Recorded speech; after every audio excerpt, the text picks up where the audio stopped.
It began in the cold mountains of Afghanistan, long before the world's cameras turned toward it. In 1979, the Soviet Union invaded Afghanistan, hoping to install a loyal communist government, but the people of Afghanistan were not ready to surrender their land or faith. Across valleys and deserts, fighters known as the Mujahideen rose up against the Soviet forces. Their resistance became one of the largest proxy wars of the Cold War era. During those 10 years, the United States secretly supported the Mujahideen through a program called Operation Cyclone. America saw this as a chance to weaken the Soviet Union, so weapons, money, and training were sent through Pakistan to Afghan fighters. The war destroyed cities, villages, and lives, but it also ended with the Soviet withdrawal in 1989. For a short moment, Afghanistan stood as the graveyard of a superpower, but victory came with chaos. After the Soviets left, Afghanistan was divided among rival warlords. Civil war spread. The United States, focused on other global issues, reduced its attention. Out of this instability emerged a new movement, the Taliban, promising order and justice under Islamic law. They captured Kabul in 1996 and soon controlled most of the country.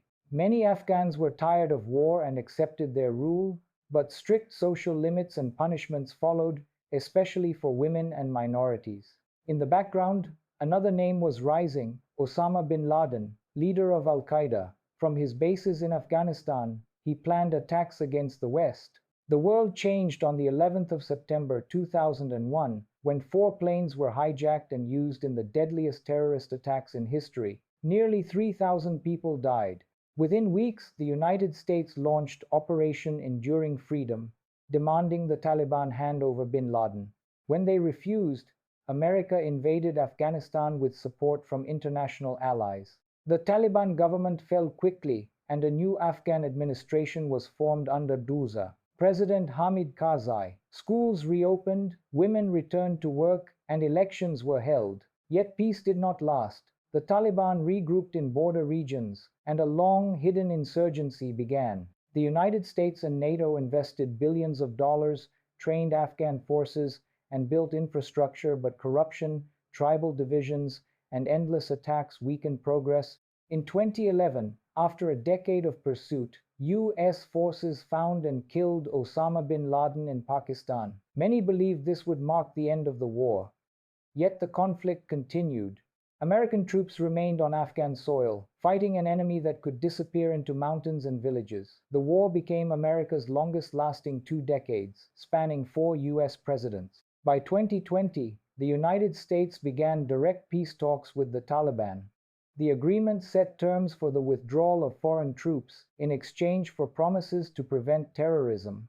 But as international forces departed, the Taliban advanced rapidly. In August 2021, Kabul once again fell under Taliban control, ending 20 years of U.S. presence. For the Afghan people, the cycle of hope and heartbreak continued. Millions were displaced.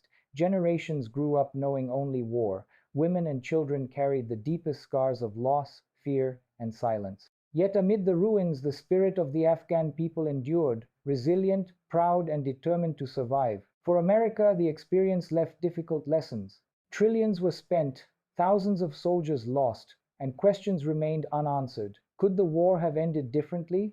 Was peace ever possible in a land shaped by centuries of foreign invasions and internal struggles? These questions still echo in classrooms, documentaries, and debates today. The story of Afghanistan and America is not only about battles and politics, it is about the clash between global powers and local realities, about faith, freedom, and survival.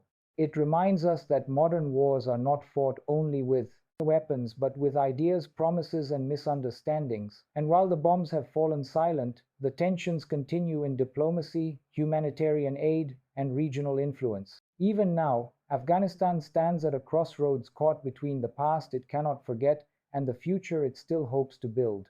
The relationship between Afghanistan and America remains complex, shaped by mistrust, memory, and the desire for stability. History may record the timelines, but the human cost tells a deeper truth, that every conflict leaves behind not just ruins, but lessons for those who dare to listen.